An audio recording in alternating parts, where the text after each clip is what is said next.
We're here at the Bloomberg Power Players Summit in Los Angeles, talking to some industry experts about sports betting. Ubiquitous gambling at the touch of a screen is changing how people engage with their favorite teams. And it's not just about betting on the outcome of the game. It's not just about who's going to win the game, what's the over-under. It's about who's going to score the first touchdown and who's going to be the MVP. In some states, you can actually bet on the coin toss and the length of the national anthem. And what you're seeing is, this has become a part of how the live sports consumer really engages with sports. A host of states have legalized it since 2018, when the Supreme Court overturned a federal ban on sports wagering.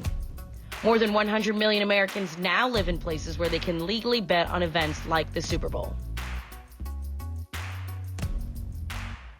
Is there some time after the ban that you think you can really pinpoint and say, that's what changed everything? Because not everyone jumped on the bandwagon right away and was ready to embrace sports betting, but now it seems like they are.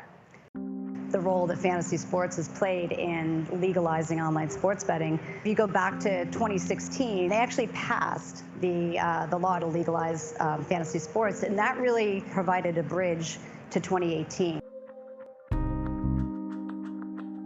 A lot of the lobbyists that were helping to legalize fantasy sports quickly moved over with actually FanDuel and DraftKings.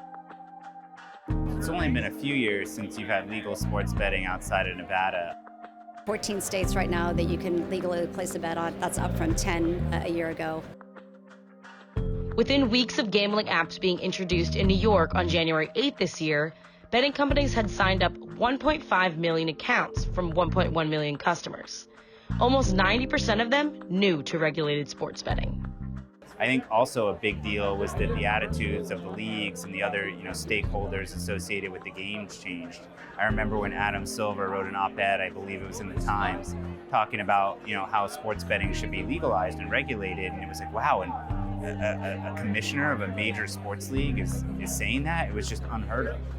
The NFL has said it expects to reap $1 billion a year from its deals with sports betting companies by the end of the decade.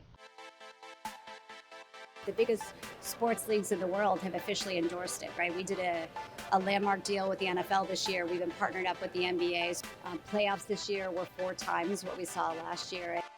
And the most important thing is we're bringing the black market into a safe and regulated environment, which is great for consumers, but it also is great for the state because they're getting the benefit of the tax as well. So do you think that it's now this new wave of fan engagement that sports betting has created? We're absolutely seeing that convergence between sports media and sports betting. From a viewership perspective, the stats are really compelling as well. If you look at some of the data, 70 to 80% of consumers are more likely to watch the game if they're actually betting on the game. We are in the early innings. So if you look at the more mature markets like Australia and, as you said, UK and Ireland, they're probably 15 to 16% of the adult population, whereas here it's more like 7 or 8%, right? So there's still a lot of runway here. Industry experts feel that the U.S. is still in its infancy when it comes to the market of sports betting. And with 20 states still yet to dip their toes into the market, the future growth of the industry could be exponential.